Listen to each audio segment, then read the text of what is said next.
Salam değerli izleyiciler. Biz artık bilirik ki Allah'ın sözü bereketli torpakta ekilen tohuma benzer. Ve bu hakta size bir müqəddəs kitapların sinəsindən hikayete danışmışam. Ve bugün mən də yere tohum ekmek niyetindeyim. Buyurun, balqabağı tohumudur. Bax belə əkirəm və sözlərimi də sizə söylədikcə nəzərinizə bir də çatdırıram ki, yəni gördünüz, əkildi. Yani Allah'ın sözü tohuma benzer. Ve ben bu tohumu ektim, bu sözleri de ekirəm. Yani bugün artık elə bir hem tohum ekirəm, hem de bu sözleri ekirəm. Yani necə deyir Nizami? Şiirimden atsaydım bəzəkli donu, azacık zəhmət ile yazsaydım onu. Bu büyük Fatihin sərgüzəştindən bir vərək yazmakla bitirərdim mən. Yani Allah'ın sirri bir vərəqə sıxacaq bir hikmətdir, sirdir. Yani dünya yaranıp anadan, ilk insan hayat veren can oldu, sonuncu insan hayat veren ruh. Yani ilk insan doğup beşeri yarattı, sonuncu insan insanlarda ruhu boyattı. 2.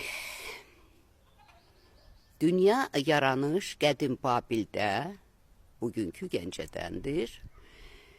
Allah evi 3 İmamzadədir. İlk adı Beytülmüqəddəs, Kənan, Xarabat, Göymam ve İmamzadə. İslam birdir. Allah'ın yanında məqbul olan yeganə dindir. Din birdir daha doğrusu ve Allah'ın yanında məqbul olan yeganə dindir. Ondan sonra ne kaldı? Allah'ın sirlerinden. Allah herkesin üzerindedir. Yani herkesi harekete getirendir. Herkes vasıtasıyla yaradandır. Ruhtur, insanın canıdır. Sonra ne sirler kaldı? İsa Allah'ın adıdır. Kur'an bunu aydın deyir. Müqəddəs ruhla qüvvətlənib. Ayrı ne kaldı? Yani bu sirler gizli bugüne kimi kitapların sinəsində saxlanılıb. Bunu ne şair bilib, ne peygamber bilib. Çünkü Nizami Gəncəvinin sirler xəzinəsinin sinəsində aydın deyilir. Peygamberler can attı ilk sirine xilqətin. Bu sirri açamadı, bu sir çətindir, çətin.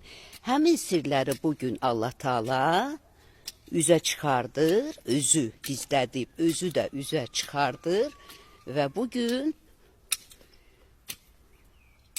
qəlblərə əkilir. Mən yerə torpaq, toxum əkdim. Bu da mənim toyuqlarımın otları. Bir vedra dora su tökək. Mən həm toxum əkdim, həm də sizin qəlbinizə bir vərəqdən ibarət olan Allah'ın sirlerini ektim. Cücərməsi Allah'ın lütfüne bağlıdır. İnşallah. Da görürsünüz, suyunu da töktü. İnşallah bunun da cücərməsi, bu sözlerin de sizin qəlbinizdə cücərməsi Allah'ın lütfüne bağlıdır. İnşallah.